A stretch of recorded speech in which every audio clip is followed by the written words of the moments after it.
শুভ সকাল জানিয়ে দিনটা শুরু করলাম।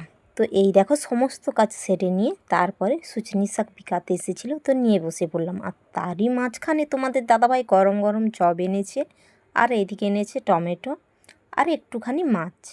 তো বাড়িতে কাজ চলছে, বুঝতেই পারছো, খুবই মানে কাজের চাপের মধ্যে রয়েছি, আবার সাথে ক্যান্টিন, তো সব কিছুই সামলাতে হচ্ছে একা হাতে। তো শাক বেছে নেওয়ার পরে দেখো খেতে বসে গেলাম।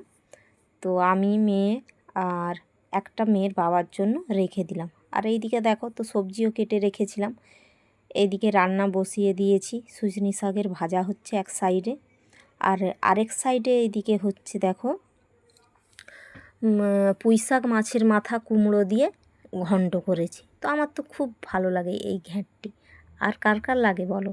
তারপরেই দেখো এদিকে ঘেমে তো অস্থির, তো তারপরে কড়াইতে মাছের ঝোলটা হচ্ছে। আর তার আগে একটু পটল ভেজে রেখেছিলাম। তো পটল ভাজা, সুজনি শাকের ভাজা, মাছের মাথা দিয়ে কুমড়োর ঘ্যাঁট আর মাছের ঝোল নিয়ে রেডি হয়ে চললাম ক্যান্টিনের উদ্দেশ্যে। তো বাসন কুসন তো পড়েই রইল, তো দেখলে একা হাতে যেহেতু করি। তো বাড়ি ফিরে আসার পরে আবার দেখো একগুচ্ছ বাসন নিয়ে পৌঁছে গেলাম। তো সেগুলো সব ধোয়া মাজা করে মিস্ত্রিদেরকে চা দিলাম। তো চা দিতে দিতে এইদিকে দেখো কে কে আছে একটু দেখিয়েই দিলাম যতটা পেরেছি। তো আর কাছাকাছি তো হয়নি, তো সেই কারণে চা দেওয়ার পরে কাছাকাছিগুলো করলাম এবং কাপড়গুলো মেলে দিলাম।